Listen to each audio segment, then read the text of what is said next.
Ya, kajian akhir zaman ini ada dua model. Yang populer ini model ro'yu, baca teks, lihat berita, kaji, baca buku, kemudian disusun. Ini ro'yu, pakai intelektual. Ya cakep sih, karena bisa buat video, ya kan, bisa buat slide. Ya saya juga bisa sih Pak, coba. Ilmu kan bukan di situ, ilmu kan di kolbu. Emang kalau nggak ada slide terus nggak ngaji gitu?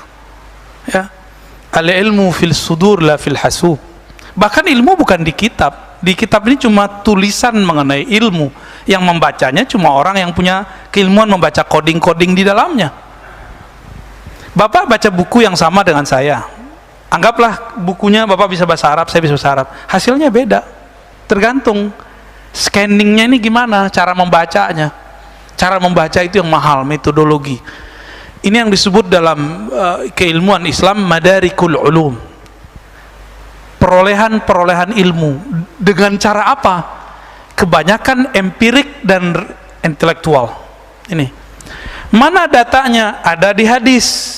Itu empirik, nomor sekian, halaman sekian, ayat sekian, itu empirik. Kebanyakan orang belajar dalil empirik, pada dalil ada yang kedua, dalil akli. 1 + 1 2, itu dalil Pak, tapi dalil akli. Ya, apalagi sebutkan semua angka-angka, teori-teori yang sudah konstan, hukum konstan dalam ilmu eksak, itu disebut dalil akli. Dia nggak ada di Quran, nggak ada di Sunnah, tapi disuruh dalam Al-Quran. Teks empirik, dalil empirik mengatakan afala ta'qilun, apa kamu tidak berpikir? Bukan apakah kamu tidak mencocok-cocokkan, bukan. Jangan terjebak pada cocoklogi. Supaya tidak terjebak cocoklogi gimana? Masuk ke ilmu yang ketiga. Harus dengan kolbu. Bahkan harus masuk yang keempat dengan ruh, itu beda loh Pak. Kolbu sama ruh ini udah beda. Di kolbu masih ada di situ noda. Jadi kalau orang ngomong nih, hati saya berkata, batin saya memandang, itu belum tentu benar. Ya, siapa tahu kolbunya berabu apa ya, berkabut ya, istilahnya Pak. Kalau orang Aceh itu ngomongnya apa tuh? Hah? Hingga kalau ada kaca tuh nggak jelas muka kita, itu namanya apa tuh? Burem. Siapa tahu kolbunya burem, yang dia bilang A ternyata bukan A. Kasyaf ini unik, ini pelajaran Pak, ini pelajaran kita nih. Masih ingat gak Pilpres kemarin? Ada seorang kiai kasyaf, dia mendapatkan nama calon ini 5 kali. Itu benar Pak, yang dia alami itu benar, tapi terjemahannya kan burem, nggak kepilih kan. Pengalaman dia benar, dia membaca itu dan itu tidak salah, tapi ketika dibaca di luar, diterjemahin orang, sama. Jadi kalau sudah ditakbir, aduh kacau udah ya. Nah, ini yang terjadi ya. Jadi gimana? Ilmu kita jangan birra'yi, cocok logi. Masa mau kenal Imam Mahdi pakai WA? Saya dikabarkan lewat WA, nggak begitu cara mengetahui Imam Mahdi. Lewat berita Ustadz, bahwa di hadis dikatakan jika telah muncul panji hitam di Khurasan, maka disitulah Al-Mahdi. Ustadz, itu benderanya putih apa hitam? Putih Pak, belum hitam. Riwayat banyak panji-panji hitam, berarti ada macam-macam. Saya mau tanya, Nabi Muhammad itu sukanya warna hijau atau hitam? Berarti ada nanti panjinya warna hijau, Pak Panji. Ada yang warna putih, ada yang warna hitam. Hitam itu tanda perang Pak, bahwa ini lagi bergerak. Putih tanda kalah, kan gitu. Kita kalau kalah kan putih kan. Hitam itu menunjukkan saya ini kalau sudah bergerak maju nggak mundur lagi, itu hitam. Ini nih kayak gini nih, sekarang nih lagi jihad, saya ajak Pak jihad, mau nggak? Ustaz, saya masih punya anak, saya bini, salam ya, nggak bisa. Jadi kalau sudah kita ngomong jihad, itu kolbu harus dimantapin, bukan dikerasin, dimantapkan. Nggak ada lagi pikiran Indian itu. Kolbu yang sudah mantap begitu, di dalamnya ada nama Allah bergerak. Nama Allah bergerak, Pak. Itu yang terjadi pada Ahlul Badar. Ketika mereka mengayunkan pedangnya, belum sampai pedang, kalimatullah sudah sampai di jantung orang itu, mati orangnya. Ini ada di hadis Muslim. Kata sahabat-sahabat, dulu waktu kami perang Badar, cuma perang itu doang, Pak, perang yang lain enggak. Di saat kami mengayunkan pedang, belum pedang sampai, tahu-tahu sudah ada yang menusuk di depan, tidak tahu dari arah mana. Bertanyalah mereka ke Nabi, semuanya 313 mengalami hal yang sama.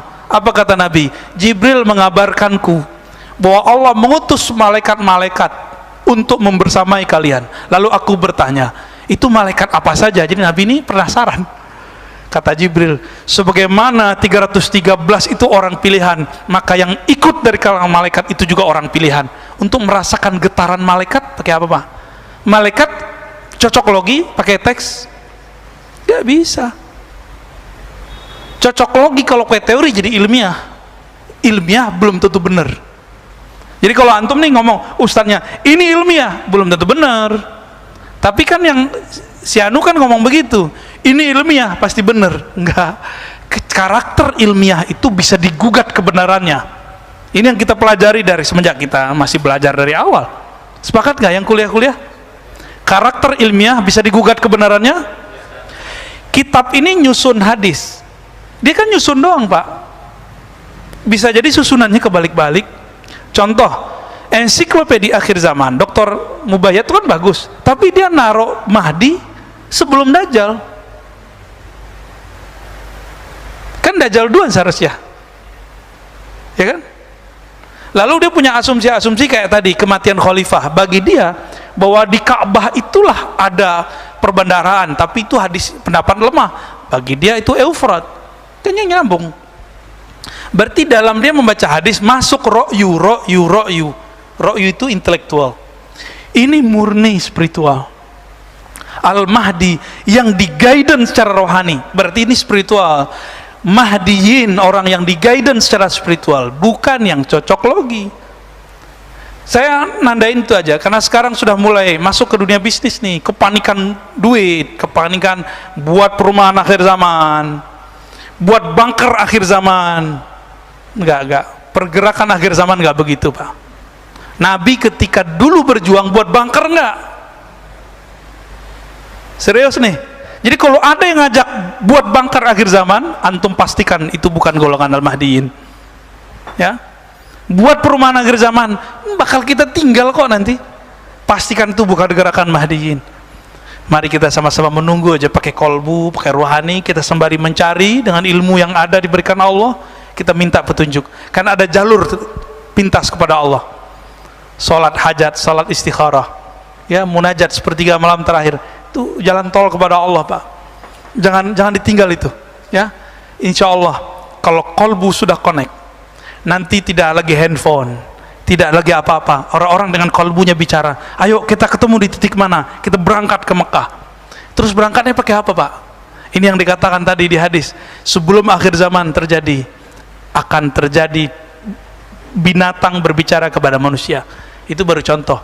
Angin tak ngomong, air terngomong, binatang ngomong semua. Disitulah muncul turun ilmu Nabi Sulaiman kembali. Ilmu Nabi Sulaiman pakai akal, pakai ini. Bisa ngomong ntar sama angin, hei angin bawa kami. Itu bisa gitu, Pak, ntar. Tapi gimana caranya? Serahkan kepada ahlinya, ya. Nah, jadi tolong hati-hati. Saya sebenarnya kan bukan ustadz akhir zaman, Pak, tapi ustadz yang hidup di akhir zaman. Emang ini zamannya. Tolong jangan branding saya dengan nama-nama akhir zaman. Kita ustadz Ahlus Sunnah aja lah, ya. Kita ngaji Ahlus Sunnah pelan-pelan. Kalau Ahlus Sunnah kajiannya banyak, maka tidak perlu membranding. Kadang kita ngomong akidah, kadang kita ngomong fikih, kadang ngomong tasawuf, ya. Kapan hajatnya kita ketemu, kita ketemu. Semoga kajian ini dicatat oleh Allah sebagai amal soleh, mempersiapkan hati, kolbu, rohani untuk pergerakan akhir zaman. Yang umurnya sampai semoga bersama Imam Mahdi, yang tidak sampai semoga dicatat sebagai syahid fisabilillah. Amin ya rabbal alamin. Al-Fatihah. Bismillah. Ya kenapa ya.